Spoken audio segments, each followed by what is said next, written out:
Greetings everyone, welcome back to another episode of Bite-Size History on History with Audrey D. In today's lesson, we're going to be looking at the Qin Dynasty of ancient China. If you are enjoying these lessons so far and you are looking forward to learning more about different segments of history, please make sure you're hitting that like and subscribe button. You can also find me on Instagram and Facebook as History with Audrey D. And you can support this channel further through the links in my bio as well as the description below. Now let's go ahead and get into our lesson on the Qin Dynasty of ancient China.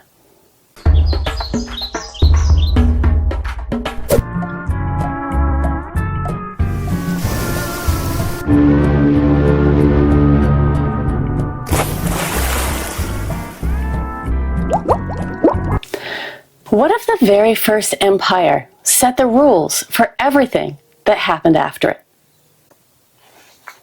Not gradually, not over centuries, but all at once, through force, vision, and absolute control.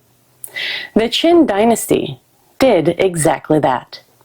It unified China for the first time in history, reshaped how government worked, and built systems so effective that future dynasties would adopt them for over 2,000 years. And yet, it collapsed almost as quickly as it rose. To understand the Qin, we have to start with what came before. China, during the Warring States period, was divided into competing states, locked in near constant conflict. These were not small skirmishes. They were large-scale wars involving strategy, bureaucracy, and mass mobilization. Each state was trying to solve the same problem. How do you survive and win in a world where everyone is trying to conquer you?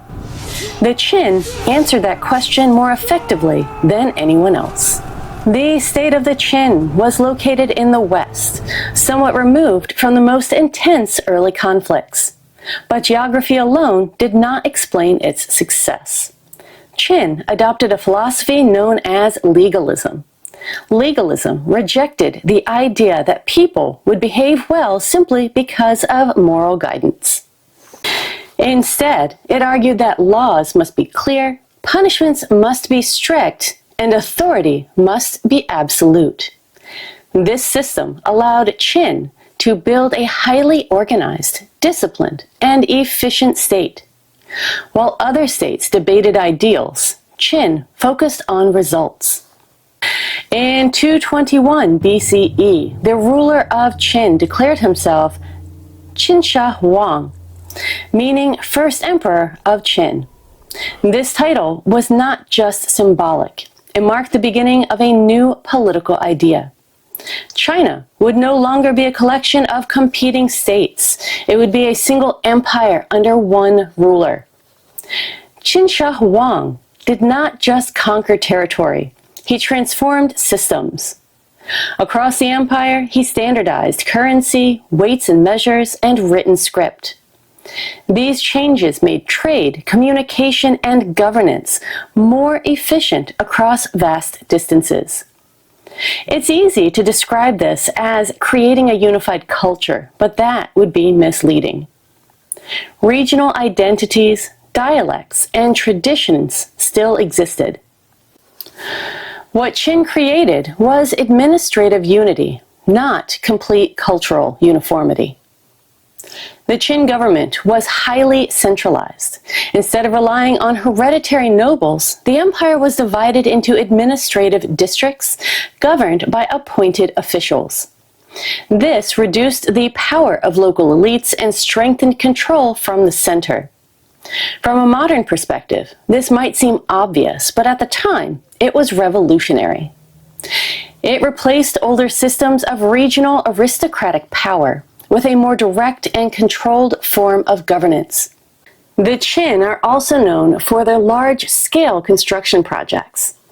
Now, these include early defensive walls that would later contribute to what we now call the Great Wall of China, as well as roads, canals, and the emperor's massive tomb complex guarded by the famous Terracotta Army.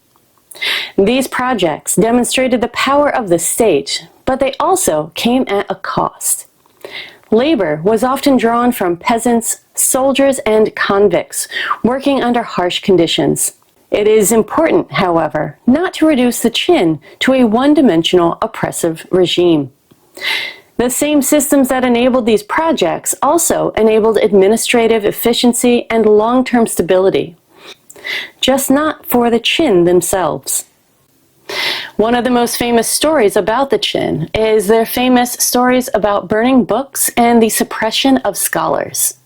According to later historical accounts, Qin Shi Huang ordered the destruction of texts that challenged his authority, particularly those associated with Confucian thought. But here is where historical interpretation matters. Much of this narrative comes from Han Dynasty sources, written after the Qin had fallen. The Han had strong reasons to portray the Qin as excessively harsh in order to legitimize their own rule. This does not mean that events did not happen. It means historians approach them with caution, recognizing the potential for political bias in how the stories were recorded. Despite its strength, the Qin dynasty only lasted for about 15 years. After the death of Qin Shi Huang, we see the rapid decline of this dynasty. Several factors contributed to this decline, including power struggles within the court, heavy taxation and labor demands, and lack of flexibility in governance. The same strict system that created order also made it difficult to adapt when problems arose. Rebellions spread, and by 206 BCE, the Qin dynasty had collapsed. While the Qin dynasty was short, its impact was enormous. It established centralized imperial rule, standardized systems across regions, and a model of governance that future dynasties would refine rather than replace. Even the name China is believed to be derived from Qin. That alone tells us something about its significance. The Qin dynasty forces us to reconsider what success looks like in history. It may not have lasted long, but it changed everything. It unified a fractured land, imposed order on chaos, and created a system that outlived the dynasty itself. So the question is not whether the Qin succeeded. The question is, did it succeed too well or too fast for its own survival?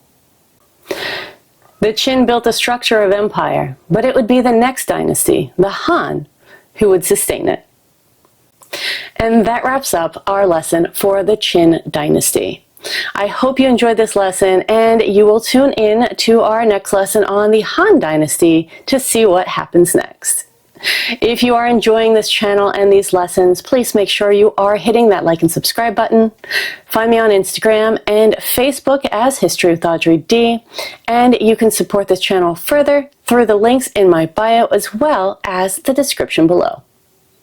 Thank you so much for watching, everyone, and I will see you in our next lesson.